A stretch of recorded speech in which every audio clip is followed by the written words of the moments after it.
నమస్తే, welcome to వార్తలు వాస్తవాలు. నేను సురేష్ కట్ట.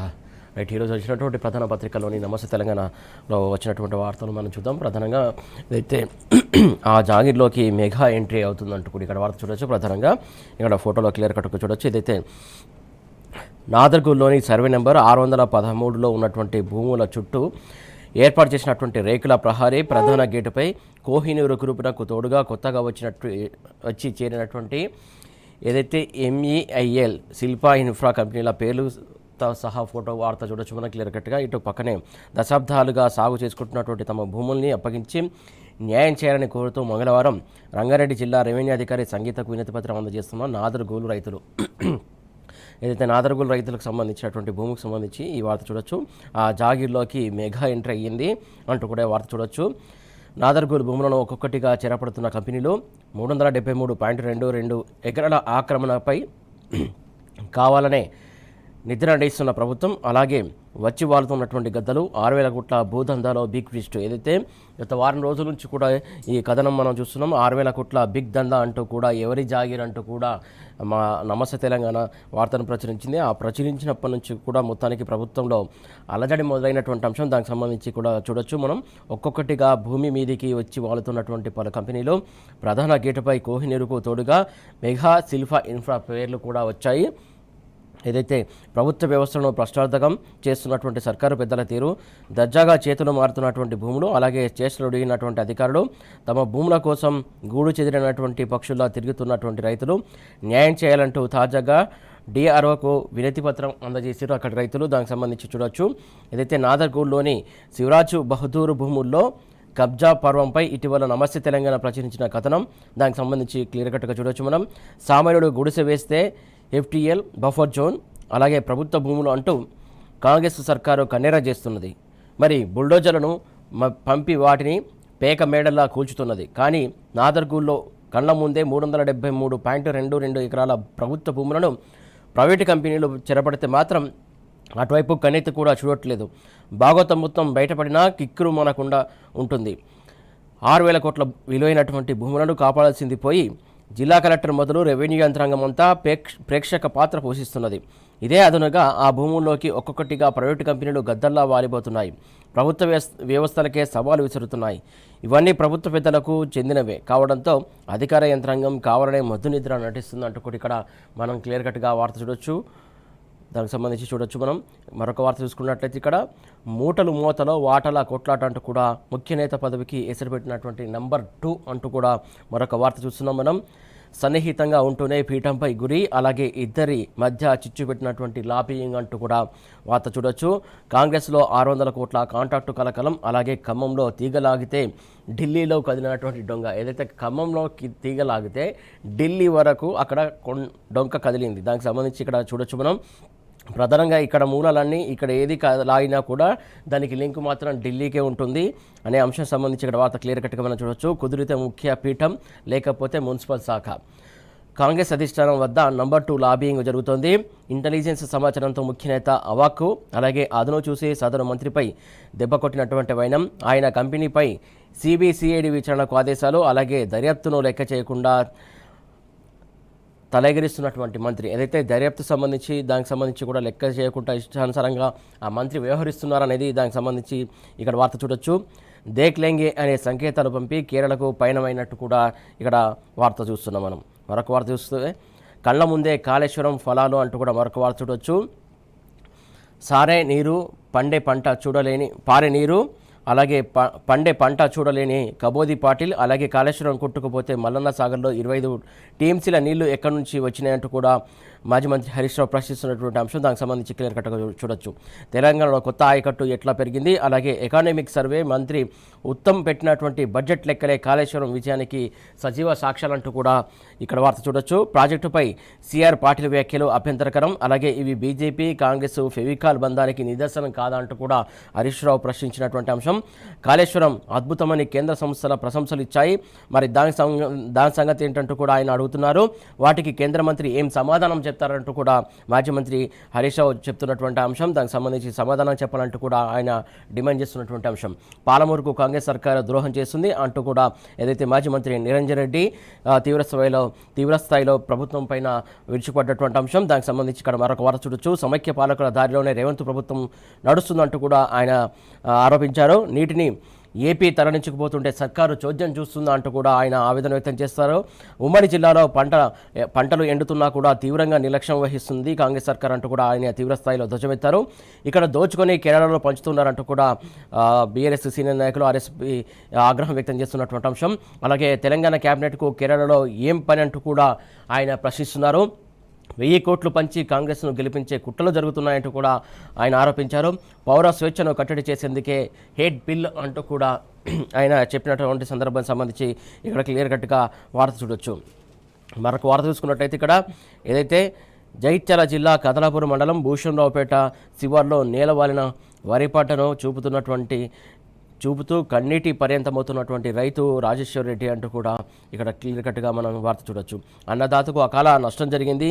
చెడుగొట్టు వానలకు నేల కొరిగినటువంటి మక్క, వరి పంటలు, రాలిన మామిడి ఉమ్మడి కరీంనగర్, ఆదిలాబాదు, నిజామాబాదు, వరంగల్ జిల్లాలో భారీగా నష్టం వాటిల్లింది అంటూ కూడా ఇక్కడ వార్త చూడొచ్చు. మార్కెట్ యార్డుల్లోనూ తడిసిన మక్కలు, అలాగే ఆందోళనలో రాష్ట్ర రైతాంగం ఉందంటూ కూడా ఇక్కడ దీని వార్తను బట్టి మనం చూడొచ్చు క్లియర్ కట్గా. ఏదైతే అలాగే మరొక వార్త చూసుకున్నట్లయితే రైతును ముంచే డిస్కమ్ అంటూ కూడా మరొక వార్త చూడొచ్చు. సాగు విద్యుత్తుకు సర్కారు షాక్ ఇస్తుంది.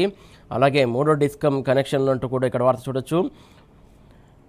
రైతు డిస్కమ్ పేరిట కొత్త ప్రమాదం నెలకొంది. అలాగే పైకి గొప్పలు గుట్టుగా అనేక మెలికలున్నాయి. వ్యవసాయానికి ఇక స్మార్ట్ మీటర్లు అంటూ కూడా ఇక్కడ వార్త చూడొచ్చు.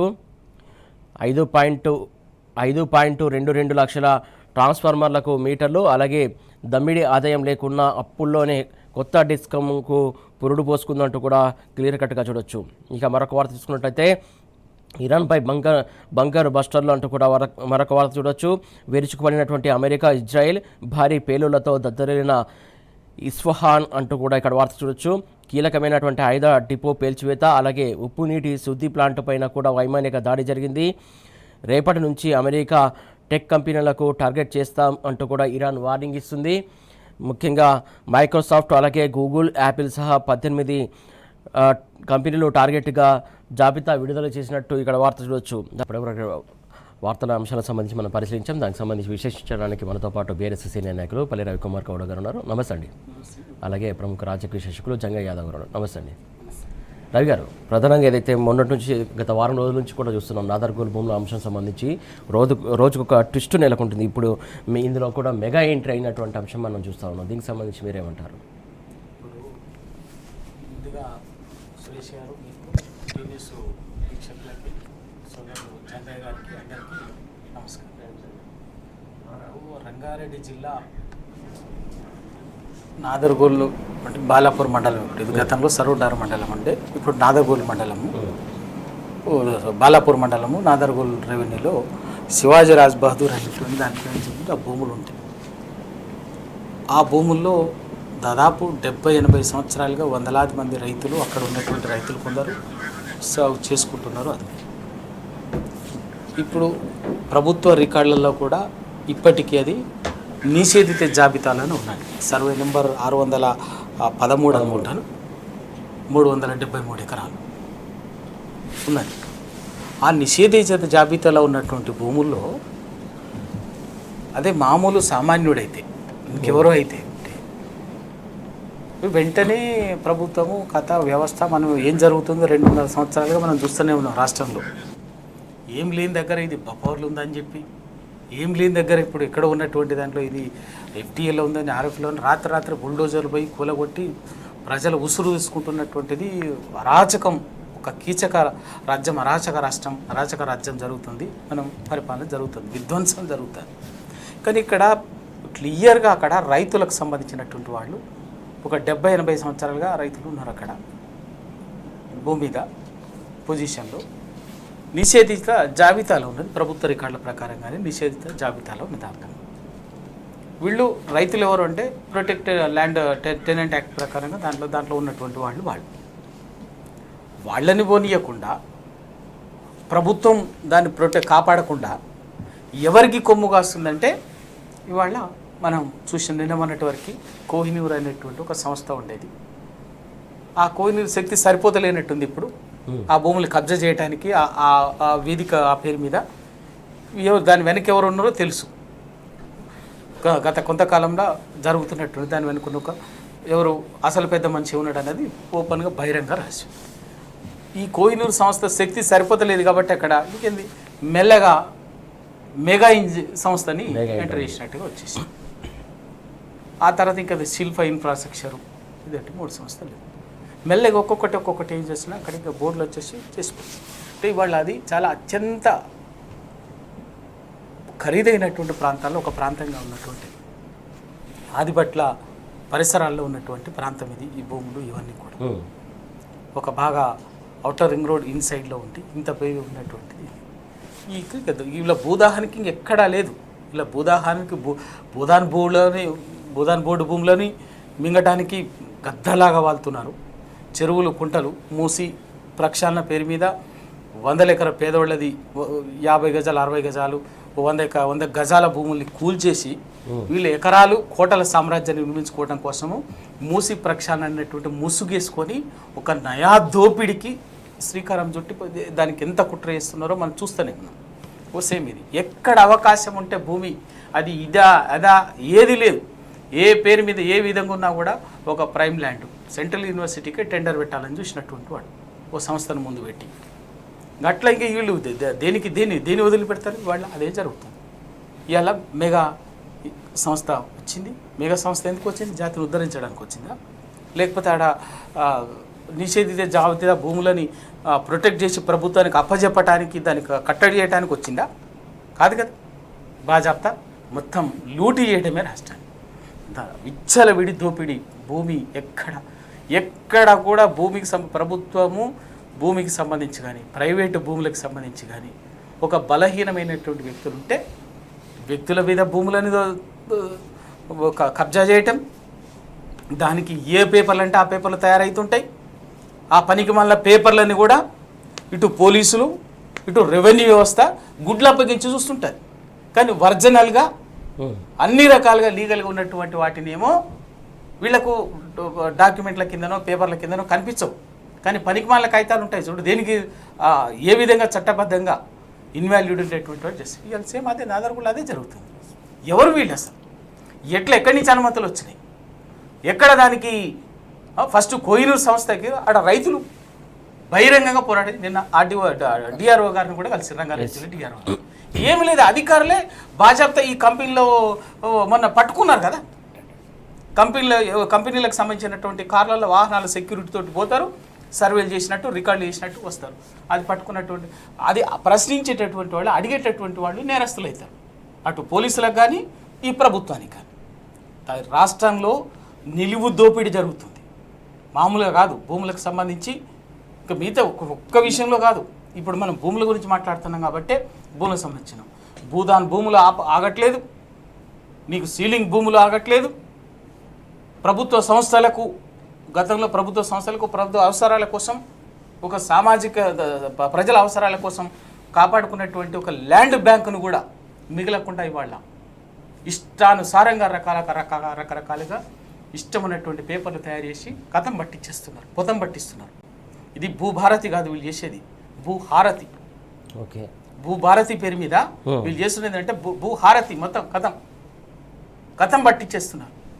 ఇంకా ఇది ఇవే కాకుండా బలహీనమైన వ్యక్తులు ఉంటే ప్రైవేటు వ్యక్తుల దగ్గర కూడా ఉంటే వాళ్ళని బెదిరించో నయాన్ని చేసో అధికారాన్ని పోలీసుని అడ్డం పెట్టుకొని అరాచకంగా దౌర్జన్యంగా ఇష్టానుసారంగా చేస్తున్నారు.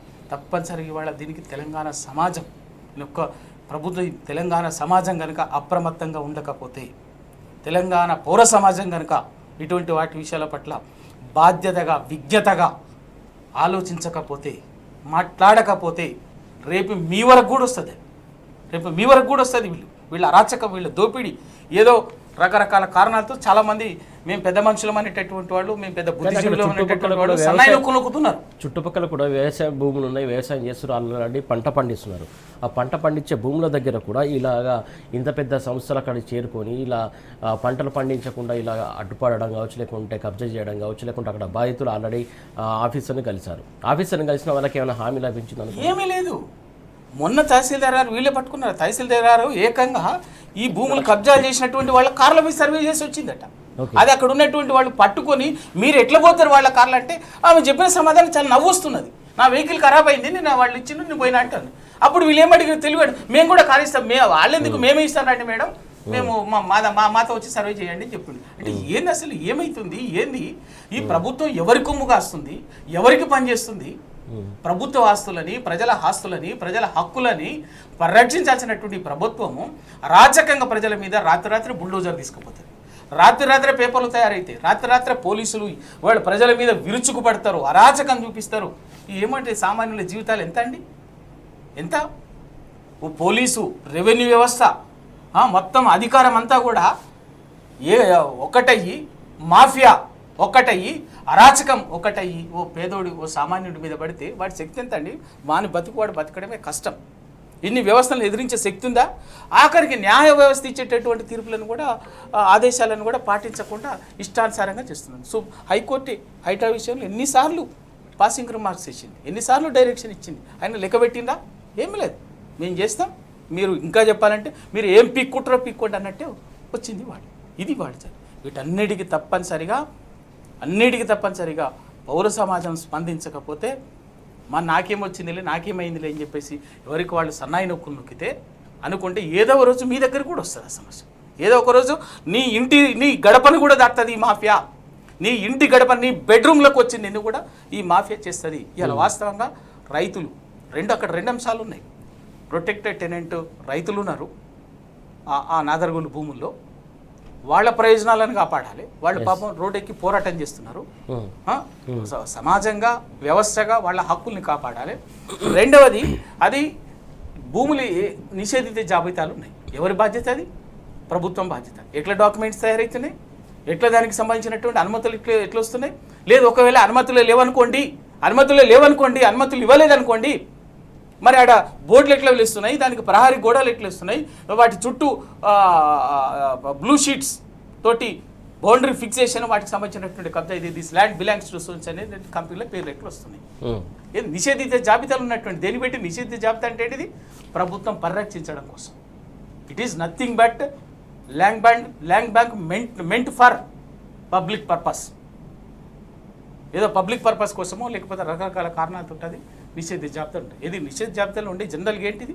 రిజర్వ్ ల్యాండ్స్, ఫారెస్ట్ ల్యాండ్స్ కానీ, లేదా వాటర్ బాడీస్ కానీ, లేదా ప్రభుత్వానికి సంబంధించిన వేరు పేర్లలో ఉండేటువంటి ప్రభుత్వ భూములు కానీ, వీటితో పాటు ఇంకేదైనా కారణంగా ప్రైవేటు వ్యక్తులకు సంబంధించినటువంటి టైటిల్ ఇష్యూస్ ఏమైనా ఉంటే, లీగల్ ఇష్యూస్ ఏమైనా ఉంటే వాటిని ప్రొటెక్టెడ్ కింద పెడతారు. అవి ఏవీ లేకుండా ఇవాళ ఇక్కడ ఏమైంది ఉంటే ఎవరికి ఉండాలి? టైటిల్ ప్రొటెక్టెడ్ జాబితాలు ఉన్నది కూడా ప్రైవేట్లోకి ఎట్లా వచ్చింది? మెగా ఎట్లా ఎంటర్ అయింది అక్కడ? అంతకుముందు కోహినూర్ ఎట్లా ఎంటర్ అయింది? శిల్ప ఇన్ఫ్రాస్ట్రక్చర్ ఎట్లా ఎంటర్ అయింది? ఏంది ఇది? ఏమవుతుంది? మరి ఒకవేళ నిజంగా ఉంటే ఎవరికి హక్కు ఉండాలి? ఆడ ప్రభుత్వమే నిజంగా కాపాడదలుచుకుంటే మొత్తంగా ప్రభుత్వం దాన్ని హ్యాండ్ ఓవర్ చేసుకోవాలి. లేదా అక్కడ ఉన్నటువంటి రైతులు 60-70 సంవత్సరాలుగా సాగు చేసుకుంటున్నటువంటి ప్రొటెక్ట్ టెనెంట్ ఫార్మర్స్ రైతులు ఉన్నారు కదా, వాళ్ళకన్నా హక్కుగా ఉండాలి. వాళ్ళ స్వాధీనంలోనే ఉండాలి, లేదా ప్రభుత్వ స్వాధీనంలోనే ఉండాలి. ఈ రెండు కాకుండా ఈ దోపిడీ, ఈ ప్రైవేటు వ్యక్తులు వీళ్ళు కోహినూరు, శిల్ప, మేఘా, ఇవాళ లేటెస్ట్ ఎంట్రీగా మేఘా బోర్డు లైట్ ఎట్లా వెలిసినాయి, ఎక్కడి నుంచి వచ్చింది, రేపు ఇంకోటి వస్తుంది. ఇక మెల్లమెల్లగా ఇప్పుడే సార్ దీని వెనక ఉన్నటువంటిది ఏంటి అంటే ప్రభుత్వాన్ని ఉన్నటువంటి అసలు నేత, ముఖ్య నాయకుడి మాఫియా, ల్యాండ్ మాఫియా దాని వెనుక ఉన్నది. ఇవి ఇక్కడ కనిపించే బోర్డులు కేవలం ముసుగులు మాత్రమే. దాని వెనుక ఉన్నటువంటి దందా అనేది, ఆ వ్యవహారం ఎవరు అంటే అది రాబంధువుల లెక్క ఆ భూమి మీద వాళ్ళింది ప్రభుత్వంలో ఉన్నటువంటి అసలు పెద్దలే. వీటన్నిటినీ తప్పనిసరిగా ప్రజలు గమనించాలి, పౌర సమాజం ప్రశ్నించాలి, మాట్లాడాలి. ఎంతసేపు ఇవాళ రైట్ అండి. టీఆర్ఎస్ పార్టీ టీఆర్ఎస్ నాయకత్వం మాత్రమే వీటిని భుజాల మీద వేసుకొని ఇవాళ నమస్తే తెలంగాణ దీనికి సంబంధించి మాట్లాడతారు. మిగతా పేపర్లో ఒక్క ముక్క రాదండి. దీనికి సంబంధించినటువంటి రైతులు 6 నెలలుగా దీనికి సంబంధించిన గోడు వెళ్ళబోసుకుంటున్నారు. నిన్న కూడా అధికారుల దగ్గరికి పోయింది. ఎవ్వరు కనీసం ఉండదు. ఒక్క నమస్తే తెలంగాణ టీ న్యూస్లో వస్తుంది. టీఆర్ఎస్ పార్టీ మాట్లాడుతుంది, మిగతా వాళ్ళు ఎవరు మాట్లాడరు. ఏమైనా మాట్లాడితే ఇంక ఉల్టా సీదా అడ్డగోలిగా ఇంకా మళ్ళీ ఏదో రాలేసే పని చేస్తారు. ఇది తప్పనిసరిగా అందరు మూల్యం చెల్లించుకోవాల్సి వస్తుంది. రైట్ అండి. చంగయ్య గారు, నాదర్గుల భూముల అంశం సంబంధించి కబ్జాకు సంబంధించి దాదాపు 6,000 కోట్ల విలువ అయినటువంటి భూములకు సంబంధించి మిగతా ఏ పత్రిక కూడా కవర్ చేయట్లేదు, ఏ మీడియా కూడా కవర్ చేయట్లేదు. ప్రధానంగా అంటే ఎందుకు అంటే గవర్నమెంట్ నుంచి వాళ్ళకి లీకులు వస్తున్నాయి అనుకోవాలి, ఇందులో పెద్ద పెద్ద సమస్యలు ఎంటర్ అవ్వడం వెనకాల అసలు రహస్యం ఏందనుకోవాలి? మీరు అన్నట్టు ఇంతకుముందు పెద్దలు దాని గురించి క్లుప్తంగా కాకుండా చాలా సవివరంగా వివరించడం జరిగింది. మీకు తెలుసు, ఏదైతే ఇప్పుడు మహేశ్వరం నియోజకవర్గం ఏదైతే ఉందో, బాలాపూర్ మండలంలో ఉన్నటువంటి నాదర్గోల్ గ్రామ పంచాయతీ ఇప్పుడు ఒక మచ్చుతునుక గతంలో రాష్ట్రంలో 2.5 సంవత్సరాల నుంచి జరుగుతుంది కూడా రియల్ ఎస్టేట్ వ్యాపారం అనేది ప్రతి ఒక్కరికి తెలిసిన విషయం. ఈరోజు ప్రభుత్వం నడుస్తుంది అంటే భూముల మీదనే తప్ప ప్రజల అవసరాలను తీర్చడం విషయంలో అనేది మాత్రం ఇక్కడ తెలియట్లేదు ఎవరు కూడా. ఎంతసేపు మీరు అన్నట్టు పత్రికలను లేదంటే ప్రశ్నించే గొంతుకలు వస్తే తప్ప ప్రజలకు తెలిసేటువంటి సందర్భం ఎక్కడ కూడా కనపడట్లేదు. భూముల విలువ మీరు ఏదైతే అన్నారో ఇప్పుడు నాదర్గులు ఆదిబట్ల సరౌండింగ్లో ఉన్నటువంటిది, ఇందులో మనకు 6,000 కోట్లు ఇచ్చారు. కానీ మినిమం ఆడ 20 కోట్ల రూపాయలకు తక్కువ లేనటువంటి ఎకరా భూమి చూసుకున్నట్లయితే దాదాపు 7,500 కోట్ల విలువ చేసేటువంటి భూములవి మినిమం. ఎందుకంటే మా నియోజకవర్గం నాకు దాని గురించి అవగాహన ఉంది. నేను ఇంతకుముందు గతంలో లోక్సభ నుంచి అక్కడ ఎమ్మెల్యేగా కాంటాక్ట్ చేసినా కనుక నాకు అవగాహన ఉంది దాని మీద. సో 7,500 కోట్ల రూపాయలు ఎవరి జేబులోకి పోతున్నాయి? ఏదైతే రెవెన్యూ రికార్డులలో అవి నిషేధిత జాబితా కింద ఉన్నటువంటి భూములు ఈరోజు ఏ విధంగా వచ్చినాయి? ఒక వ్యక్తి ఏదైతే మనం అనుకుంటున్నటువంటి ఈ శివరాజ్ బహదూర్ గారు సేల్ డీడ్ చేసినటువంటి కంపెనీకి అవి తీసుకుపోయి బ్యాంకులలో తనఖా పెట్టేసేసి, అంటే పేపర్లు మారుస్తూ క్రియేట్ చేస్తూ ఒకదానికొకటి లింక్ డాక్యుమెంట్గా దాన్ని చేసేసి మొట్టమొదటగా సరే ఒక అడుగు వేద్దాము, దాని తర్వాత చూద్దాం, ఏదన్నా తేడా వస్తే డ్రాప్ అవుదామని చెప్పేసి మొట్టమొదటగా వచ్చినటువంటి కంపెనీ ఏదైతే ఉందో కోహినూర్ కంపెనీ అని చెప్పేసి చిన్నగా ఎంట్రీ చేయడం. తదనంతరము ఈరోజు మెగా అని, తర్వాత శిల్పా ఇన్ఫ్రా అని చెప్పేసి ఇట్లా ఒక్కొక్కటి జాయిన్ కావడము. అంటే మనము స్టార్టింగ్లో చూస్తాం కదా, కొట్టి చూస్తాము అని చెప్పినట్టు స్టార్టింగ్లో తను ఎంట్రీ ఇచ్చేసి తర్వాత వీళ్ళందరూ కుమ్మక్కాయి చెప్పేసి దాన్ని కబ్జా చేయాలని చెప్పేసి మనకు తెలుస్తుంది. అధికారులు ఇంతకుముందు చెప్పినట్టు అధికారులు కానీ వారి యొక్క యంత్రాంగం మొత్తం కూడా పేదోడి మీద ప్రతాపం చూస్తుంది, కానీ పెద్దోడిని మాత్రం పట్టించుకున్న పాపాన ఓట్లేదు. ప్రభుత్వం అనేది ప్రజల వైపున ఉండాలి, ప్రజల అవసరాలు తీర్చడంలో ఉండాలి. కానీ ఇక్కడ ఉన్నటువంటి ప్రభుత్వం ఏం చేస్తుందంటే పెద్దల వైపు, పెద్దలను సంరక్షించడానికి మాత్రమే మా బాధ్యత అన్నట్టు వివరిస్తున్నటువంటి సందర్భం ప్రతి దగ్గర చోట కూడా. అంటే ప్రభుత్వ భూములను కాపాడాల్సిన బాధ్యత రేపు భవిష్యత్తు తరాలకు ఇవ్వాల్సినటువంటి అవసరము ప్రభుత్వం మీద ఉన్నటువంటి సందర్భాన్ని పక్కకు పెట్టేసేసి ఈ రోజుకు మేము ఉన్నాము, మేము మాత్రం ఎదిగితే చాలు అన్న విధంగా పరిపాలన సాగుతుంది. అంటే ఇంకొక విషయం ఎక్కడ కూడా రైతులకు మేము న్యాయం చేస్తాము, రైతుల గురించి మేమే ఉన్నాము అని చెప్పేసినటువంటి ప్రభుత్వము అధికారంలోకి వచ్చిన సందర్భంలో ఈరోజు రైతులను కూడా మీరు వదిలిపెట్టట్లేదు, ఎక్కడ ఇండస్ట్రియల్స్ని వదిలిపెట్టట్లేదు. హిల్ట్ పాలసీ తీసుకొచ్చేసి మీరు పారిశ్రామికులని అది చేసిరు, వెన్నుపోటు పడిసిరు. ఈరోజు రైతులని ఎక్కడికక్కడ కూడా సరే మీరు ఇచ్చేటువంటి సంక్షేమ పథకాలు అవి ఇవి అని చెప్పేసి చెప్పారు, రైతు బంధు అన్నారు, రైతు రుణమాఫీ అన్నారు. అవి చేయకపోగా కనీసం వాళ్ళ కష్టం రెక్కల కష్టపడుతున్నటువంటి వారిని కూడా ఆ కష్టానికి ఆ భూమికి దూరం చేసేసి ఈరోజు అఘోర పక్షిలాగా ఇలా రైతులు ధర్నా చేసేటువంటి సందర్భం. కనీసం అధికారుల చోటికి కనీసం వారి దగ్గర నుంచి సరే చూస్తాము చేస్తామన్నటువంటి హామీలు కూడా ఎక్కడ కూడా కనపడట్లేదు. అంటే వారి గోడ ఎవరికి వినిపించుకునేటువంటి సందర్భం లేదు. నాయకునికి చెప్తే నాయకుడు చూద్దామంటున్నాడు, అధికారులు పట్టించుకోవట్లేదు. మరి వాళ్ళు ఎక్కడికి వెళ్ళాలి? ఈరోజు రైతులు అనే వాళ్ళు అన్నమో రామచంద్ర అన్నట్టు చూస్తున్నటువంటి సందర్భం. గత పరిపాలన తీసుకున్నట్లయితే ఎక్కడ ఏది జరిగినా కానీ ఇమీడియట్లీ యాక్షన్ తీసుకున్నటువంటి సిచ్యువేషన్. గతంలో 14 తెలంగాణ రాకముందు నుంచి కూడా మనం చూసుకున్నాం. ఎక్కడ ఇబ్బంది ఉన్నా కానీ చెప్పేసి రైతులు చెప్తే ఎంతో కొంత సమస్య పరిష్కారం అయ్యేది. కానీ ఈరోజు సమస్య పరిష్కారం కాకపోగా వారి మీద కేసులు పెట్టడం, వారిని జైళ్ళల్లో పెట్టడం, ఇబ్బందులకు గురి చేయడం, ఒకవేళ ప్రతిపక్షాలు ప్రశ్నిస్తే వారి మీద కేసులు పెట్టడం. అంటే ఎవ్వరు కూడా నోరు మెదపొద్దు. ఏ పత్రికలో కానీ ఏ మీడియాలో కానీ ఇట్లాంటివి వస్తే మీడియా రంగం జర్నలిస్టుల మీద కూడా కేసులు పెట్టడం. ఇంకా ప్రశ్నించేవారు ఎక్కడ ఉంటారు? అంటే మేము చేసిందే పరిపాలన, మేము ఆడిందే ఆట అన్నట్టు ఈ ప్రభుత్వం ప్రవర్తిస్తుంది. మీరు అన్నట్టు ఇదే పత్రికలలో రాకపోవడానికి కారణం కూడా కొంత భయభ్రాంతులకు గురి చేయడము, మీడియా వాళ్ళని కూడా మీరు ప్రశ్నిస్తే మీ పేపర్లు వస్తే మీ మీద కూడా కేసులు వస్తాయి, లేదంటే మీ మీద కూడా అటాకులు జరుగుతాయి అని చెప్పేసి చెప్పకనే చెప్పడం, ఇట్లా ప్రజలని మీడియాని అందరిని కూడా మేనేజ్ చేస్తూ ఉన్నటువంటి తెలంగాణలో ఉన్నటువంటి విలువైన భూములు అన్నింటినీ తన అనుయులకో లేకపోతే తన కుటుంబీకులకో చేసుకుంటూ ఆర్థికంగా బలవంతులుగా తయారై రేపు భవిష్యత్తులో మా కుటుంబం పెద్దగా చేసుకుంటున్నారు తప్ప ప్రజల అవసరాలను కానీ ప్రజల యొక్క సమస్యలను కానీ దృష్టికి తీసుకొని చేసినటువంటి సందర్భం లేదు. అదేవిధంగా ఇంకొక విషయం ఏంటంటే, ఇంతకుముందు పెద్దలు చెప్తూ హైడ్రా విషయం చెప్తున్నారు. ఇదే హైడ్రా విషయంలో బుల్డోజర్లు అంటే శనివారం ఆదివారం హాలిడేస్ టైంలో చూసేసి కోర్టు ఆర్డర్స్ ఇచ్చినప్పటికీ కూడా వాటిని తుంగలో దొక్కుతూ ఆదేశాలను పాటించకుండా బుల్డోజర్లు చెప్పేసి కూలగొట్టడం జరుగుతుంది. కానీ పెద్దవాళ్ళ ఈ ఫామ్ హౌస్ల కాడికి వచ్చేసరికి మాత్రం ఆల్రెడీ నోటీసులు వచ్చినాయి మాకు, మేము అక్కడ పోవట్లేదని చెప్తున్నారు. అంటే ఇవి ఎవరిని పరిరక్షించుకోవడానికి, ఎవరిని రక్షించుకోవడానికి? ప్రజల సమస్యలను మీకు వినిపించట్లేదా, లేకపోతే ప్రజలే ఆస్తులు కావా, ప్రజలే ప్రాణాలు కావా? అంటే పెద్దవాళ్ళే మీకు ఓట్లేసి గెలిపించారా, లేకపోతే పెద్దవాళ్ళ కోసమే మీరు వచ్చిర్రా? అంటే ఇక్కడ ఇంతకుముందు గతంలో మనం ఏం చేసేవాళ్ళం అంటే పెద్దవాడిని కొట్టి పేదవానికి పెట్టు అని చెప్పేసి గతంలో ఉన్నటువంటి సంత. కానీ ఈరోజు పేదలను కొట్టి పెద్దలని అంటే ఢిల్లీ పెద్దలను మాత్రం రక్షించే యోచనలో ఉన్నట్టుగా అనిపిస్తుంది ఈరోజు మన ప్రభుత్వం, ఇక్కడ రేవంత్ రెడ్డి గారి ప్రభుత్వం చూస్తే.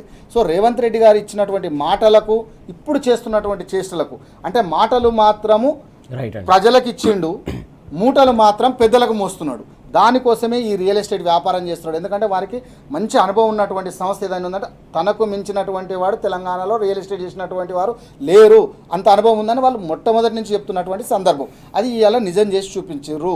అంటే ప్రజలకు ఎక్కడ కూడా పనికొచ్చే విధంగా మాత్రం చేయట్లేదని ఇక్కడ స్పష్టమవుతుంది.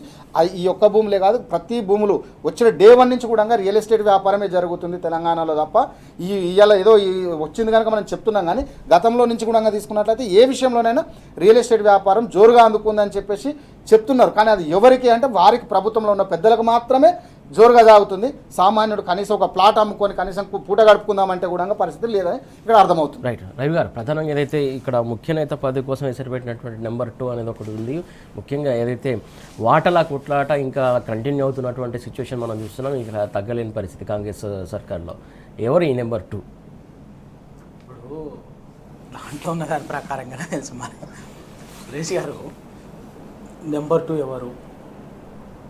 అధిష్టానానికి ఎలక్షన్లకు ముందు తెలంగాణ ఎన్నికలకు పైసలు ఖర్చు పెట్టింది ఎవరు? తర్వాత మిగతా రాష్ట్రాల్లో బీహార్లో ఎన్నికల ఖర్చు, ఇంకో ఎన్నికల ఖర్చు, రేపు కేరళ అవసరం వస్తే ఎక్కడ పైసలు సమకూరుస్తుంది ఎవరు అన్నది ఇంతటికీ తెలంగాణ మనం పేరు చెప్పకపోయినా కూడా తెలంగాణ సమాజానికి అందరికీ తెలుసు. ప్రభుత్వంలో ఉన్నటువంటి ఆ పెద్ద మనిషి ఎవరు? పొంగులేటి శ్రీనివాసరెడ్డి అండి. దాపరికం ఏమున్నది, ఎవరికి తెలియదు. నేను చెప్తున్నా, నేను బాగా చెప్తున్నా పేరు. ఓకే. పొంగులేటి శ్రీనివాసరెడ్డి కాంట్రాక్టరు. 2023 ఎన్నికల్లో కాంగ్రెస్ పార్టీలు ఎమ్మెల్యేలకు చాలామందికి ఫైనాన్స్ చేసినవి బాగా వాళ్ళు బహిరంగంగా మాట్లాడుకున్నటువంటి చెప్పుకున్నటువంటి విషయమే. ఇవాళ ఎక్కడ పంచాయతీ వచ్చింది? ఆయన రేవంత్ రెడ్డి మొన్నటిదాకా ఆయన కూడా మంచిగా కలిసి ఉన్నట్టుగానే మిగతా వాళ్ళని చూసి ఆయన పొంగులేటి రెడ్డి చాలా తెలివైనోడు. ఏం చేసిండు? ఒకటేసారి ఎందుకని చెప్పేసి రేవంత్ రెడ్డితో ఉన్నట్టు ఉంటుంది. ఈ 2 ఏళ్లలో కూడా ఆర్థికంగా మంచిగా అన్ని విధాలుగా ఆర్థికంగా మిగతా ఇప్పుడు భూములకు సంబంధించిన మిగతా విషయాల్లో మంచిగా బరాబర్గా మంచిగా స్థితిమంతుడు అయిండు. బాగా మామూలుగా కాదు. సామాజిక వర్గపరంగా రేవంత్ రెడ్డి సామాజిక ఆర్థికంగా ఒక జిల్లాలో మొత్తంగా నేను జిల్లానే నేను మొత్తం అని బహిరంగ సభలోనే మాట్లాడుకున్నాడు. అటువంటిది ఇవాళ ఏమైంది? వాళ్ళిద్దరి మధ్యన తేడా వచ్చేసింది. ఎక్కడికి వచ్చింది? వ్యూహాత్మకంగానే ఆయన ఉన్నాడు అనేది. ఇవాళ ఖమ్మం జిల్లాకు సంబంధించినటువంటి ఒక 600 కోట్ల కాంట్రాక్టు అదే ఈయనకు కొంత వ్యతిరేకంగా ఉండే పొంగులేటి శ్రీనివాసరెడ్డికి ఉండేటటువంటి వాళ్ళకి ఇంకో కంపెనీకి ఇచ్చింది, ఏదో అప్పచెప్పిరట. ఇక్కడ నన్ను కాదని నా జిల్లాలో ఇంకా వాళ్ళకి ఎట్లు ఇస్తారు అని ఎక్కడ నాకు సంబంధం లేదు, నేను కాదు ఇది నిర్ణయించింది, అధిష్టానం చెప్పినందుకు నేను చేసిన అని చెప్పేసి ముఖ్యమంత్రి గారు చెప్పిందట. ముఖ్యంగా ఇంకా పెద్ద దాపరికం ఏముందండి, ఏం ఉరిదీస్తారా? ముఖ్యమంత్రి గారు చెప్పిందట. చెప్తే ఈయన అంతటితో ఆగిండా? నిజంగా ముఖ్యమంత్రి ఇద్దరికి ఎక్కడో ఉంటేనే కదా ఆయన మీద ఈయన మీద ఆయన మొత్తం ఎప్పటికప్పుడు వాచ్ డాగ్ లాగా అపనమ్మకంతో ఎవరి ఎత్తులు ఎవరి చేస్తున్నారు. కాబట్టే ఆయన ఏం చేస్తుండే నిఘా పెట్టుకుని ఒకరికొకరు కలిసి ఉన్నట్టుగా కత్తులు పెట్టుకునే తిరుగుతున్నారు. అర్థమైంది కదా మనకు. మనం ఏమనుకున్నా ఇద్దరు సంచులు పట్టుకొని తిరుగుతున్నారు అనుకున్నాం. సంచుతో పాటు కనిపించకుండా కత్తులు ఉన్నాయి ఇద్దరికి అన్నది మనకు నిన్నతోటి అర్థమైంది. ఎంక్వైరీ చేసి అక్కడంతా లేదు, అది సంబంధం లేదు అని చెప్పేసి అక్కడేదో ఆయనకున్న నెట్వర్క్ తోటి కన్ఫామ్ అయింది. అప్పుడు వచ్చి అడిగినట్ట, నువ్వు ఢిల్లీకి చెప్తే ఇచ్చినని చెప్పినావు, మరి కాదట కదా, నువ్వే ఇచ్చినవట కదా అని చెప్పేసి నాకు కన్ఫామ్ అయింది అని చెప్పేసి చెప్పి అప్పుడు ముఖ్యమంత్రి గారు ఈయన ఏమైంది, నేను ఏదో ఢిల్లీ పేరు చెప్పి కథ నడిపిద్దామని నేను అనుకుంటే ఈయన అక్కడ ఢిల్లీలో ఆ అసలు నాయకులతోటి మేం కాదు అని చెప్పి కన్ఫర్మ్ చేసుకున్న స్థాయికి ఎదిగిండా ఆయన అని చెప్పేసి నేను అంటే ఇప్పుడు ఏదో నడుస్తుంది కథ తెర వెనకాల అని చెప్పేసి ఏం నడుస్తుందని ముఖ్యమంత్రి గారు ఏదో ఆయనకున్నటువంటి ఉంటుంది కదా, నేను ఒక్కనే అధిష్టానానికి టచ్లో ఉండాలి, నేను అందరిని తొక్కిన ఆయనేగా చెప్తుండే కదా, నా అందరిని తొక్కుకుంటూ వచ్చిన అసలు కాంగ్రెస్లో ఒక్కొక్కరు తొక్కి పిస్స అంతా ఒక్కొక్కడు 6 కిలోమీటర్ల లోతుకు పోయినరు అసలు కాంగ్రెస్ పార్టీ అసలు సీనియర్ నాయకులంతా తొక్కుకుంటూ వచ్చినటువంటి మళ్ళీ కథ ఏంది అని చెప్పి అసలు అని చెప్పేసి ఈయనని మీద ఎంక్వైరీ చేసిందంట. అక్కడ ఇప్పుడు కథ ఇప్పుడు కాదరా నాయన, మొదటి నుంచే నడుస్తుంది లోపల ఇదంతా కూడా అక్కడ బీహార్కి ఎన్నికల ఖర్చులు కథలు అక్కడ ఖర్చులు ఇక్కడ కథలు ఇవన్నీ కూడా అని చెప్పేసి ఆయన కన్ఫర్మ్ అయ్యి ఇది ఒక్కటే కాదు, దీనికోసం కాదు, ఏంది అసలు నీ సీటుకి ఎసరు పెట్టిండు, ముఖ్యమంత్రి పదవి ఇవ్వమని చెప్పాడు, మున్సిపల్ శాఖ మంత్రి పదవి అని చెప్పేసి ఏదో పై నడుస్తుంది అని చెప్పేసి ఏదో ఆ సొంత పార్టీలోనే ఆ అధిష్టానంలో గుసగుసలాటలు అన్ని కథలు కనిపిస్తున్నాయి. అంటే ఇక్కడ ఏమైతుందో మనం అర్థం చేసుకోవాల్సింది ఏంటంటే, అధికారంలోకి వచ్చింది వీళ్ళు ప్రజలకు 420 హామీలు ఇచ్చి 6 గ్యారంటీలు 13 డిక్లరేషన్లు ఇచ్చారు. ఎస్సీ డిక్లరేషన్, బీసీ డిక్లరేషను, రైతు డిక్లరేషన్, ఇట్లా మొత్తం ఇచ్చేసి అన్నీ గాలి కొదిలేసి ప్రజలని గాలి కొదిలేసి పరిపాలన గాలి కొదిలేసి వీళ్ళ దందాలు, వీళ్ళ సంపాదనలు, వీళ్ళ రాజకీయం వీటికే 2.5 ఏళ్ళుగా ఇవాళ వాటి మీదే నడుస్తుంది. వీళ్ళ దోపిడీ, నిలువు దోపిడీ. దానికి ఢిల్లీ అనేది ఎవడు సంచి గట్టిగిస్తే వాడిని దగ్గర తీస్తుంది. అది అర్థమైపోయింది. ఎందుకంటే పాపం బక్క చిక్కిన జీవులాగా పాత కాంగ్రెస్ వాళ్ళు అందరూ కూడా ఏమైపోయినాయంటే బిక్క మొఖాలు వేసుకొని ఎవడినాడు ఒకరినొకరు చూసుకొని ఏడ్చుకోవడం తప్ప ఏం మిగిలేదు పాత కాంగ్రెస్ వాళ్ళకి.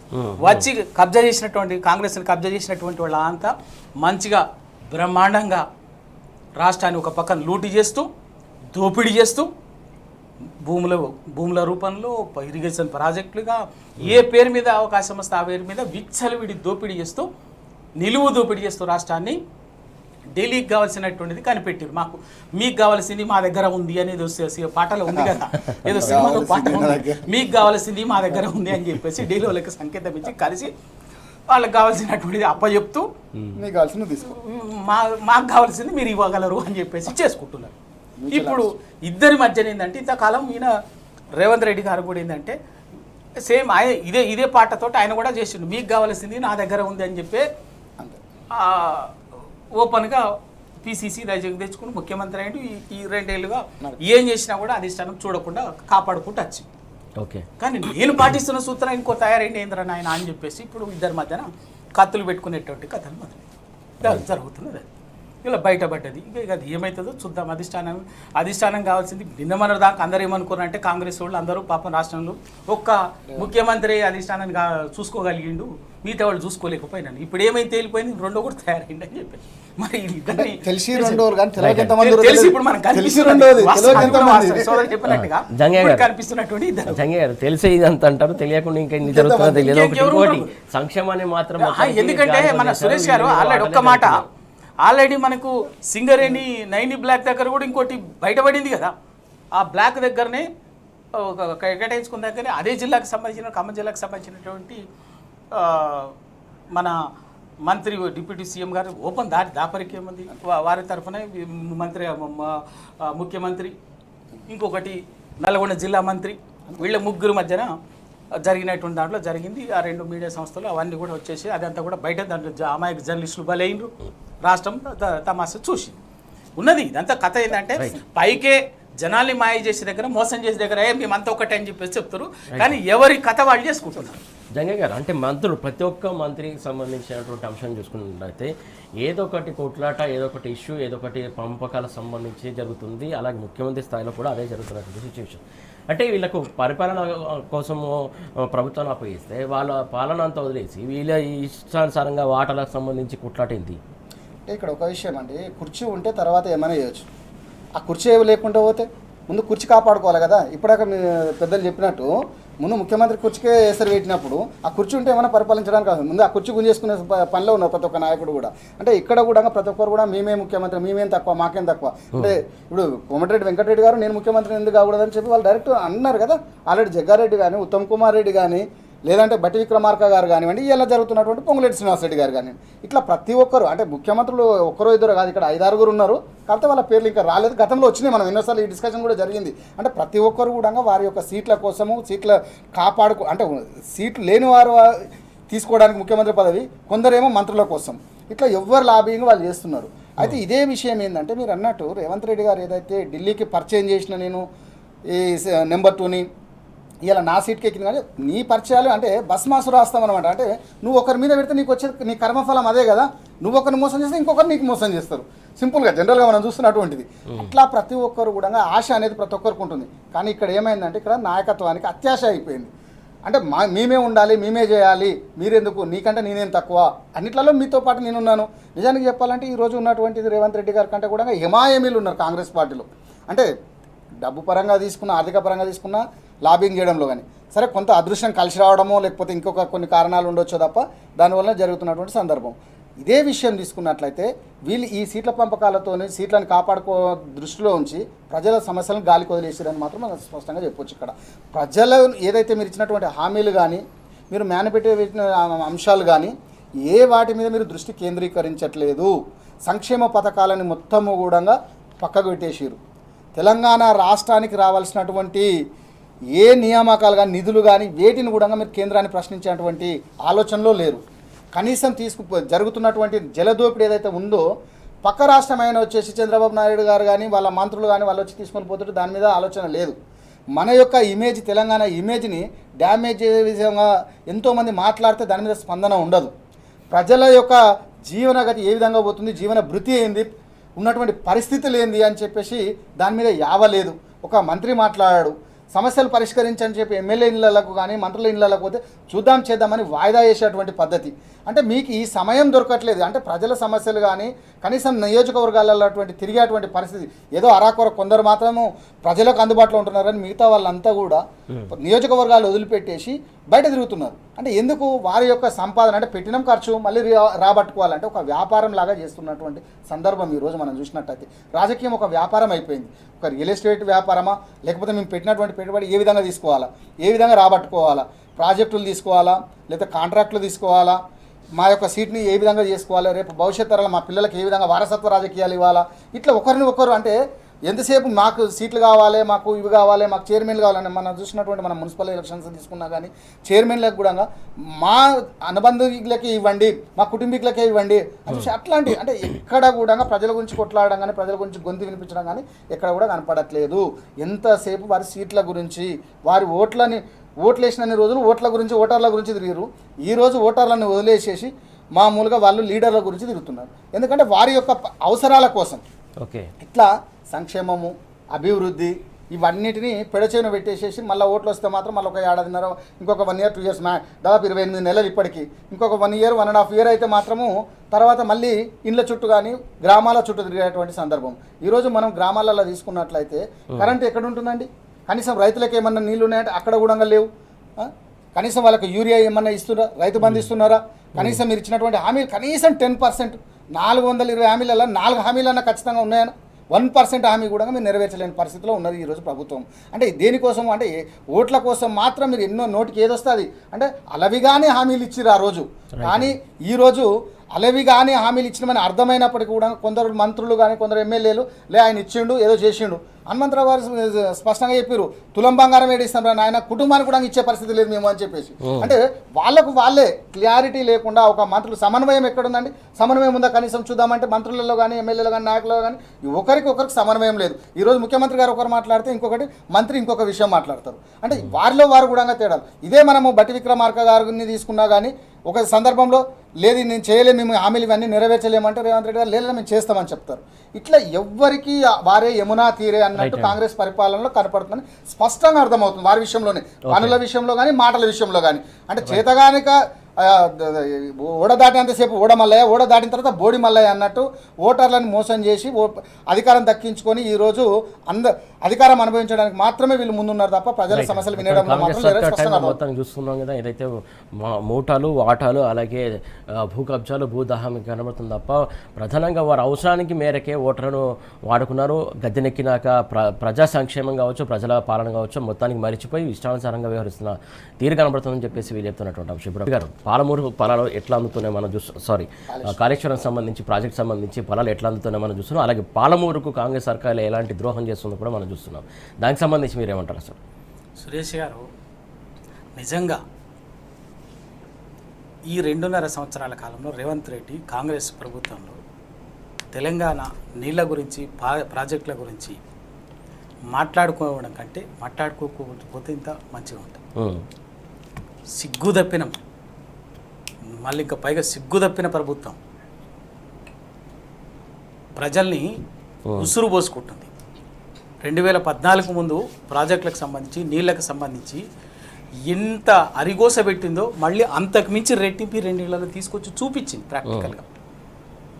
నీళ్ళని ఇక్కడి ప్రాజెక్టులని ఒక పక్కన ఎండబెట్టి అరాచకం చేస్తూ గోదావరి నీళ్ళని కృష్ణా నీళ్ళని మాత్రం కింది రాష్ట్రానికి ఆంధ్రప్రదేశ్ మాత్రం యథేచ్ఛగా తీసుకుపోతుంటే ఇక్కడ ఎండబెట్టి ఇంత తమాషా చేసి ఇక చిల్లర మాటలు, విషం, కడుపు నిండా విషము, విద్వేషం, బ్యాక్ఫుట్ మాటలు మాట్లాడుతున్నారు.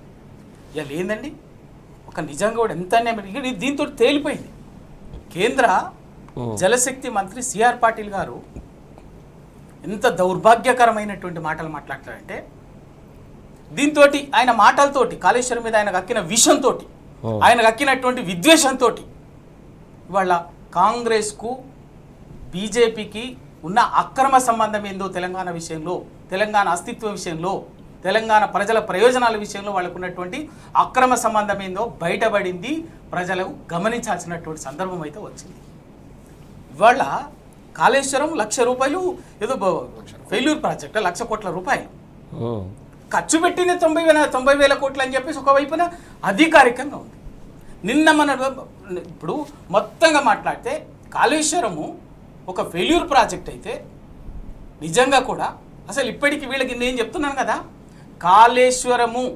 కాళేశ్వరమైనటువంటి లోతైన దానికి ఉన్నటువంటి ఆ ప్రాజెక్టు ఉన్నటువంటి అంతర్సూత్రం కానీ, దాని వెనుక ఉన్నటువంటి ప్రధాన లక్ష్యాలు కానీ, ఆ ప్రాజెక్టు అసలు టెక్నికల్ ఇష్యూస్ కానీ ఈ మాట్లాడేటటువంటి ఎవ్వడికి గ్రామ స్థాయి నుంచి పార్లమెంటు స్థాయి వరకు పనిచేస్తున్నటువంటి కేంద్ర ప్రభుత్వ స్థాయి వరకు ఉన్నటువంటి వాడు ఎవ్వడికి ఈ రోజు వరకు 1% జ్ఞానం లేదు, అవగాహన లేదు. అసలు కాళేశ్వరం అంటే ఇప్పటికి మాట్లాడే ప్రతి వెధవకి, నేను మాట్లాడి చెప్తున్నా, ఎవడైనా కానీ ప్రతి వెధవకి తెలిసింది ఏంటంటే ఒక మేడిగడ్డ అనుకుంటారు సన్నాసులు. ఆ మేడిగడ్డ తప్ప వాళ్ళకి ఈ కాళేశ్వరం అంటే, అసలు కాళేశ్వరం అనేది ఒక అద్భుతమైనటువంటిది అనేది ఈ రోజు వరకు అర్థం కాదు. వీళ్ళు కేవలం రాజకీయ అవసరాలు, తెలంగాణ మీద విషం కక్కడము, తెలంగాణ ప్రయోజనాలకు, తెలంగాణ అస్తిత్వానికి ఒక రక్షణ కవచంలాగా, ఒక బలమైన శత్రు దుర్భేద్యమైనటువంటి వ్యవస్థలాగా టీఆర్ఎస్ పార్టీ కేసీఆర్ గారు ఉన్నారు. కాబట్టి దాన్ని అప్రతిష్ట పాలు చేయడం కోసము కేసీఆర్ గారి ప్రతిష్ట మీద బురజల్లేటటువంటి కుట్ర కుతంత్రం తప్ప వీళ్ళకి ఏమి తెలియదు ఆ ప్రాజెక్ట్ సంబంధించి. ఇవాళ నిజంగా కాళేశ్వరమే కనుక మీరు అన్నట్టు అంటే ఈ క్షణానికి నిన్న హరీష్ రావు గారు చెప్పిన ఈ క్షణానికి సిద్దిపేటలో 80,000 ఎకరాలకు పంట ఉన్నది. దానికి ఎక్కడి నుంచి నీళ్ళు వస్తున్నాయో పోయి రండి చూద్దాం. 3 రోజుల క్రితం నల్గొండ జిల్లాలో, ఉమ్మడి నల్గొండ జిల్లాలో, ఇప్పుడు భువనగిరి యాదాద్రి జిల్లాలో అక్కడి ఎమ్మెల్యే బీర్ల ఐలయ్య గారు, అనిల్ కుమార్ రెడ్డి గారు నీళ్లు వదిలిండ్రు బస్వాపూర్ గంధమల్ల రిజర్వాయర్. అవి దానికి ఎక్కడి నుంచి వచ్చినాయో బస్వాపూర్ గంధమల్ల రిజర్వాయర్లు ఏ ప్రాజెక్టులో భాగంగా కట్టిండ్రో దాని ఆ నిధులు ఎక్కడియో మరి ఆ ఖర్చు చేసిన 1,00,000 కోట్లలో ఉన్నాయా లేవా, ఆ నీళ్లు అక్కడి నుంచి వస్తున్నాయా లేదా, పదండి పోయి చూద్దాం. ఇవాళ మీరు ఇంకా చెప్పాలంటే ముఖ్యమంత్రి గారు చాలా గొప్పగా చెప్తున్నాడు కదా కాలేజ్ ఇది మూసీ ప్రక్షాళన అని. ఆ మూసీ ప్రక్షాళనలో భాగంగా వాళ్ళు ఒక ప్రయారిటీ ఉన్నటువంటి ఒక ప్యాకేజ్ ఏంది 20 టీఎంసీల నీటిని గోదావరి జలాల్ని మల్లన్న సాగర్ నుంచి తీసుకొచ్చి గండిపేటలో కలిపి దాన్ని మూసి మీద పారిస్తారట. అది మరి అన్ని 80,000 కోట్లు పెట్టారు కదా, మీరు 8,000 కోట్లు ప్రతిపాదించారు కదా, ఆ 20 టీఎంసీల నీళ్ళు ఎక్కడి నుంచి వస్తాయి? మల్లన్న సాగర్కి వచ్చింది లేదు. ఈ క్షణానికి మల్లన్న సాగర్ ప్రాజెక్టులో దాని కెపాసిటీ 50 టీఎంసీస్. ఈ సందర్భానికి ఈ క్షణానికి ఇప్పుడు మనం మాట్లాడుతున్న టైంకి మల్లన్న సాగర్లో 25 టీఎంసీల వాటర్ స్టోరేజ్ ఉన్నది. మరి మల్లన్న సాగర్ ప్రాజెక్ట్ దేంట్లో కట్టింది? ఏ ప్రాజెక్టులో భాగం? ఒక మల్లన్న సాగర్, ఒక కొండపోచమ్మ సాగర్, ఓ బస్వాపూర్ రిజర్వాయర్, ఓ గంధమల్ల రిజర్వాయర్, ఓ అన్నపూర్ణ రిజర్వాయర్, ఇవన్నీ కూడా ఎక్కడి నుంచి ఉన్నాయి? వీళ్ళ కాళేశ్వరం ప్రాజెక్ట్ అంటే మళ్ళీ చెప్తున్నారు 3 బ్యారేజీలు, మేడిగడ్డ సుందిల్లా అన్నారు, 15 రిజర్వాయర్లు, 19 పంప్ హౌసులు, దాదాపు 500 కిలోమీటర్ల సొరంగ కాలువ, 1,500 కిలోమీటర్ల ఓపెన్ కాలువ, ఇవన్నీ కదా. ఇదంతా పెద్ద వ్యవస్థ కదా. ఇదన్నీ పక్కకు పెట్టి కేవలం మేడిగడ్డ అనేటువంటి ఒక్క మేడిగడ్డ రిజర్వాయర్ మాత్రమే, బ్యారేజ్ మాత్రమే కాళేశ్వరం అన్నట్టుగా ప్రజల్ని భ్రమింపజేసి, ప్రజలకు తప్పుడు సమాచారం ఇచ్చి, ప్రజల మెదళ్లలో విషం నింపి ఇప్పటికి గదే డోకాబాజీ, బద్మాష్, దగులుబాజీ రాజకీయాలు చేయటం తప్ప ఇంకేం లేదు. కాళేశ్వరం అనేది మీరే కదా. ఇదే నిండు పార్లమెంటులో ఆనాటి జలవనరుల శాఖ మంత్రి ఏం మాట్లాడిండు? గజేంద్ర సింగ్ షెకావత్, అప్పటి సిడబ్ల్యూసి చైర్మన్గా ఉన్నటువంటి, సెంట్రల్ వాటర్ కమిషన్ చైర్మన్గా ఉన్నటువంటి మసూద్ హుసేన్ గారు ఏం చెప్పిండ్రు? రైట్ అండి. కేంద్ర మంత్రిగా ఉన్నటువంటి నితిన్ గడ్కరీ గారు ఏం చెప్పారు? అదే రామన్ మెగాసెస్ అవార్డు గ్రహీత ఆయన ఏం చెప్పాడు? ఇదే ఎంతమంది ముఖ్యమంత్రులు, హైకోర్టు, సుప్రీంకోర్టు జస్టిస్లు, ఎంతమంది దీన్ని అంతర్జాతీయ సంస్థలు ఏం మాట్లాడారు కాళేశ్వరం గురించి? 2018లో ఏం మాట్లాడారు, 19లో ఏం మాట్లాడారు, 22లో ఏం మాట్లాడారు పార్లమెంట్ సాక్షిగా. ఇవాళ నితిన్ గడ్కరీ గారు కాళేశ్వరం ప్రాజెక్టు వల్ల తెలంగాణ గతి మారింది, హైదరాబాద్ సహా తెలంగాణ రాష్ట్రానికి సాగునీటితో పాటు తాగునీటి అవసరాలు తీర్చే ఒక అద్భుతమైనటువంటి వరప్రదాయిని అని చెప్పేసి చెప్పారు. రైట్ అండి. అబద్ధమైదేమన్నా? మొన్న కదా మీ ఇదే పార్లమెంట్లో కేంద్ర ప్రభుత్వ సోషియో ఎకనామిక్ సర్వే పెట్టింది కదా. ఆ సోషియో ఎకనామిక్ సర్వేలు ఏం చెప్పింది? ఈ కాళేశ్వరం ప్రాజెక్టు వల్ల మిషన్ కాకతీయ వల్ల తెలంగాణ వ్యవసాయము, ఆర్థిక మొత్తం కూడా ఒక అద్భుతమైనటువంటి ప్రగతిని సాధించింది. వాళ్ళ తలసరి ఆదాయం మిగతా ప్రతి లెక్కలు గణాంకాలతో సహా మీ పార్లమెంట్లోనే కదా, మీరే కదా పెట్టింది. అది ఎప్పుడో కదా, 2 నెలల నేను అనుకుంటాను డిసెంబర్లో జరిగింది అది. మరి ఇలా సిఆర్ పాటిల్ గారికి రాత్రికి ఏం కల వచ్చింది? రైట్ అండి. ఎక్కడి నుంచి వచ్చింది? ఎందుకు మోసం? ఏంది మీకు కాంగ్రెస్కు ఉన్నటువంటి అక్రమ సంబంధం ఏది తెలంగాణ విషయంలో? ఇవాళ బరాబర్గా తెలంగాణకు ఇవాళ టీఆర్ఎస్ పార్టీ, కేసీఆర్ గారి శ్రీరామ రక్ష. అటువంటి కేసీఆర్ గారిని అప్రతిష్ట పాలు చేస్తే తెలంగాణని లూటీ చేయొచ్చు, నిలువు దోపిడీ చేయొచ్చు అని కాంగ్రెస్, 2 జాతీయ పార్టీలు, కాంగ్రెస్, బీజేపీ 2 జాతీయ పార్టీలు కూడా బలుకొని చేస్తున్నటువంటి విషయం ఎక్కడము విద్వేషం ప్రజల్లో నింపినటువంటి ఒక కుళ్ళు కుతంత్రం తప్ప అంతకు మించి ఇంకేం కాదు. వీటన్నిటికీ తప్పనిసరిగా వీటన్ని కుట్రలు కుతంత్రాలను ఎదిరించి తెలంగాణని సాధించినటువంటి వాళ్ళ మీరు చేసే ఒక ప్రాజెక్టు మీద ఇంత చేసేటటువంటి కుతంత్రాన్ని భయపడతామనుకుంటున్నా. బరాబర్గా తెలంగాణ సమాజం ముందు మాట్లాడుతుంది. ఇంకో పక్కన పాలమూరు రంగారెడ్డి అండి, ఎంతైనా డిండి అండి.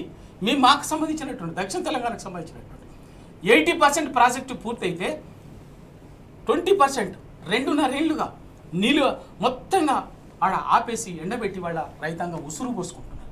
మొత్తం ఇవన్నీ కూడా తెలంగాణ నీళ్లకు సంబంధించి ఇటు బీజేపీ గురించి మాట్లాడినా, కాంగ్రెస్ గురించి మాట్లాడాలన్నా మాట్లాడేటువంటి మా వాళ్ళకి సిగ్గా, మాలాంటి వాళ్ళకి సిగ్గు అనిపిస్తుంది. వీళ్ళు చేసేటువంటి పనికి మన దిక్కుమాల తెలంగాణ వ్యతిరేక పనులను చూసి సిగ్గుపడాల్సి వస్తుంది.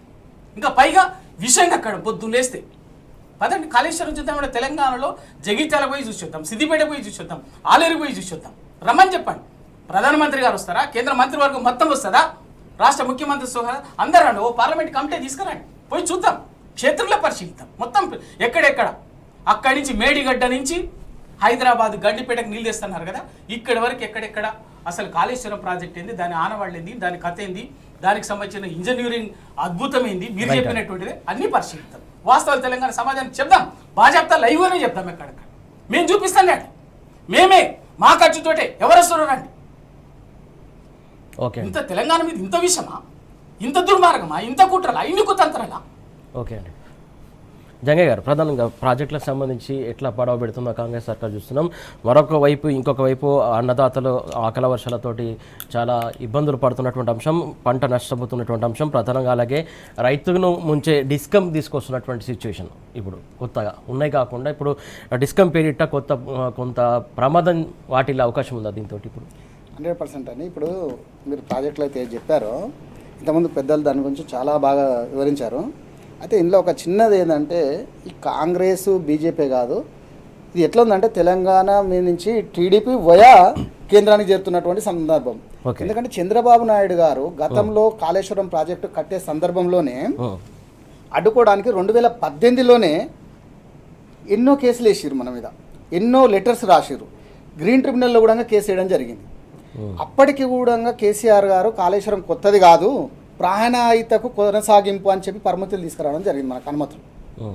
అంటే చంద్రబాబు నాయుడు గారు ఆ టైంలో ఇచ్చినటువంటి లేఖలు ఈరోజు బయటకు వచ్చేసి ఏ విధంగానైనా దీన్ని బ్లేమ్ చేయాలా, ఆ రోజు పట్టించుకోలేదు, కానీ ఈరోజు అధికారంలో ఉన్నాడు కదా చంద్రబాబు గారు, అందుకని కనీసం దాన్ని మళ్ళీ తిరగదోడడం అనమాట. అంటే చంద్రబాబు నాయుడు ద్వారా నడుస్తున్నటువంటి రాజకీయం అనేది ఇక్కడ స్పష్టంగా మనకు అర్థమవుతుంది. గతంలో తీసుకోలేదు కానీ ఈరోజు తీసుకుంటున్నటువంటి సందర్భం. ఇంకొక విషయం మీరు ఏదైతే చెప్తున్నారో, ఇదే కాళేశ్వరం విషయం వచ్చేసరికి ప్రపంచంలోనే అతిపెద్ద ప్రాజెక్ట్ అని మనం గూగుల్లో కొట్టినా కానీ దొరుకుతుంది. గతంలో ఉన్నటువంటి బీజేపీ నాయకులే ఎక్కడ కూడా పెద్ద ఎత్తిపోతల ప్రాజెక్ట్, మనకు కాళేశ్వరం ప్రాజెక్టు ఇంత ఉన్నటువంటి సందర్భం తీసుకున్నప్పుడు గతంలో ఉన్నటువంటి ప్రభుత్వ పెద్దలు రాష్ట్రం నుండి కూడా వచ్చి చూసేసి ఇలాంటి ప్రాజెక్టు మేము కూడా కట్టుకోవాలని చెప్పేసి ఎన్నో కితాబులు ఇచ్చినటువంటి సెంట్రల్ మినిస్టర్స్, అంటే కేంద్ర ప్రభుత్వంలో ఉన్నటువంటి ప్రతి నాయకుడు కూడా వచ్చి చూసి అప్రిషియేషన్ చేసి కేసీఆర్ గారి పరిపాలన చాలా బాగుంది, మీ ఇంప్లిమెంటేషన్ బాగుంది, మీ ప్లానింగ్ బాగుంది, ఇంత త్వరితగతిన ఇంత పెద్ద ప్రాజెక్టు కట్టడం అనేది అసాధ్యం అని చెప్పేసి కితాబు ఇచ్చినటువంటి సందర్భం చూసినాం. ఇలా ప్రతి ఒక్కరు కూడా వేనోళ్ళు పొగిడినోళ్ళే తప్ప కాళేశ్వరం ప్రాజెక్టు విషయంలో ఏ ఒక్కరు కూడా పేరు పెట్టినటువంటి సందర్భం లేదు. కానీ ఈరోజు ప్రభుత్వం నుండి పోగానే కాంగ్రెస్ పార్టీ రాగానే ఈ వీళ్ళకందరికీ కూడా కళ్ళుండి చూడలేని కబోదులాగా కాంగ్రెస్ నాయకులు కనపడుతున్నారు. ఇక్కడ మనం ఏదైతే సాగు విస్తీర్ణంలో కానీ ఇంతకుముందు పెద్దలు చెప్తూ 1 ఎకరం 1,31,00,000 ఎకరాలు వండేది 2014 కంటే ముందు, ఈరోజు 2023కు 10 సంవత్సరాల్లో డబల్ ఎట్లయింది, 2.2 కోట్ల ఎకరాలు సాగు జరిగిందని చెప్పేసి ఎకనామిక్ సర్వే ఆఫ్ ఇండియాలో పార్లమెంట్ సాక్షిగా చెప్పడం జరిగింది. మరి నీళ్ళే లేకపోతే, కరెంటే లేకపోతే ఎక్కడికి వెళ్ళి సాగు జరిగింది అని చెప్పేసి స్పష్టంగా అర్థమవుతుంది. అంటే ఇన్ని సాక్ష్యాలు ఉన్నప్పటికీ కూడా మీరు దాన్ని మసిగూసి మారేడుకాయలు చేయాలి. ఇప్పుడు అకాల వర్షాలతోటి అన్నదాతలు విలవిల్లాడుతున్నటువంటి సిచ్యువేషన్, ప్రభుత్వం దీనికి సంబంధించి వీళ్ళు చొరవ తీసుకోవాల్సినటువంటి అవసరం ఉందా లేదా? 100% తీసుకోవాలి. ఎందుకంటే కనీసము మీరు ఎట్లాగా ఇవ్వలేదు, కనీసము రైతులు కష్టపడి ఏదో ఒక రకంగా కొంత ఇబ్బంది పడినప్పటికీ కూడా కనీసం మనం ట్యాంకర్ల ద్వారా కూడా నీళ్లు పండించినటువంటి సందర్భాలు, అంటే పంట పొలాలకు చేసుకొని ఇలా పంటను తీసుకున్నటువంటి సందర్భంలో ఈ టైంలో అనుకోకుండా విపత్కర పరిస్థితులు ఏర్పడినప్పుడు, ప్రకృతి వైపరీత్యం వచ్చినప్పుడు ప్రభుత్వం ఆదుకోవాల్సిన అవసరం ఉంటుంది. కానీ ప్రకృతి వైపరీత్యం సంభవించినప్పటికీ కూడా మీకు మాత్రము రైతులను పరామర్శించడమో లేకపోతే వాటికి జరిగినటువంటి ధాన్యానికి జరిగినటువంటి నష్టపరిహారం ఇవ్వడంలో కానీ ప్రభుత్వం ఫెయిల్ అయిందని ఇక్కడ స్పష్టంగా అర్థమవుతుంది. దానికోసమే ఈ ధర్నాలు, రస్తారోకోలు. కనీసం మీరు రైతునే కాపాడలేని పరిస్థితుల్లో మీరు ఉంటే మరి మీరు ఎవరిని కాపాడుతున్నారు, ఏ సామాజిక వర్గాన్ని కాపాడుతున్నారు? మీరు ఇవ్వాల్సింది ఇవ్వకపోగా కనీసం వారి మీద ఇంకొక ఆలోచన విధానం, అంటే ఎంతసేపు ఏంటంటే వాళ్ళ మీద పన్నులు వేయడము, లేదంటే వారికి ఇవ్వాల్సినటువంటి యూరియా అనుకోండి, లేదంటే వారికి గిట్టుబాటు ధర ఇవ్వడము కానీ, సంచులు ఇవ్వడంలో కానీ, మార్కెట్లోకి తీసుకెళ్లడానికి కానీ, దళారుల వ్యవస్థని నియంత్రించడం కానీ, ఇలా మీరు ఏది చేయకుండా మీ ఇష్టము, మీ సాగు చావండి అని చెప్పేసి వాళ్ళ రైతులను వదిలేయడం, ఇట్లా ప్రతి చోట చేస్తున్నటువంటి పరిపాలన లోపాలు ఎత్తి చూపితే కోపాలు వస్తున్నాయి వీళ్ళకు. అంటే ప్రభుత్వానికి ఎక్కడ కూడా ఇది లోపం ఉంది అని చెప్తే వాళ్ళ కోపాలతో కేసులు పెట్టి వారిని నోరు ముంచడానికి బలవంతంగా ప్రయత్నం చేస్తున్నారు తప్ప ప్రజల అవసరాలు కానీ ప్రజల ప్రయోజనాలు కాదు, రాజకీయ ప్రయోజనాలు ముఖ్యము అన్నట్టు ఈ రోజు కాంగ్రెస్ ప్రభుత్వం చేస్తున్నటువంటి పరిపాలన కనపడుతుంది. ఫైనల్ కనుక చేయండి ప్లీజ్. ఏదైతే కరీంనగర్, ఆదిలాబాద్, వరంగల్, నిజామాబాద్ ఆ జిల్లాల్లో అధిక భారీ వర్షం పడింది. ఆ పంటలు కూడా చాలా నష్టపోయినటువంటి సిచ్యువేషన్. ఆయా జిల్లాల్లో మంత్రులు ఉన్నారు కూడా ఇప్పటివరకు పరామర్శించలేదు, వెళ్ళినటువంటి దాఖలు లేవు. పంట నష్టానికి సంబంధించి అంచనాలు వేయలేని పరిస్థితి. ఎందుకు ఇంత నిర్లక్ష్యంగా ఉందనుకో రైతుల పక్షాన ప్రభుత్వం? సురేష్ గారు, ఒక్క రైతులే కాదు, ఈ నాయకులకు, ఈ కాంగ్రెస్ పార్టీ పాలకులకి ఏ వర్గం ప్రజలన్నా కూడా లెక్కలేదు. ప్రజలంటే ఓట్లు వేసారు, అయిపోయింది 5 ఏళ్ళు ఓట్లు వేసారు, 5 ఏళ్ళ తర్వాత మళ్ళీ అవసరం వచ్చినప్పుడు మాట్లాడతాం అంతే. పరిపాలనను గాలికి వదిలేసి అంతే కదా. రైతుల ఉసురు తీసుకుండ్రి, నిరుద్యోగుల ఉసురు తీసుకుండ్రి, ఏ వర్గాన్ని ఇవాళ రోడ్డెక్కించి వాళ్ళని అష్ట కష్టాలు పెడతలేరు. ప్రజలని, పేద మధ్యతరగతి, దళితులు, బీసీలు అందరినీ ఉసురు తీసుకోవడం తప్ప ఇవాళ రైతులు నిజంగా కూడా ఈ కష్టకాలంలో నీళ్ళు ఇవ్వకపోతే, కరెంటు చక్కగా ఇవ్వకపోతే, ఏదో అటో ఇటో కింద మీద పడి పండించున్నట్టు పంటకు కూడా అకాల వర్షాలు పడితే కనీసము పంట పాడైతే ఆల్రెడీ పంటను కొనే పరిస్థితి లేదు, ధాన్యం కానీ మిగతాది ఇంకా వెంటనే యుద్ధ ప్రాతిపదికన ఆ నష్టపోయినటువంటి పంటకు పరిహారం పోయి కనీసం పరామర్శించి, మీకు అయ్యో జరిగింది, అకాల వర్షం వచ్చింది, వడగండ్లు వచ్చినాయి, ప్రభుత్వం మిమ్మల్ని కడుపులు పెట్టుకొని కాపాడుకుంటుంది అని చెప్పేసి ఒక ధైర్యం ఇచ్చే పరిస్థితి లేదు. ఈ పేరు మీద కూడా వాళ్ళు సంబరపడతారు.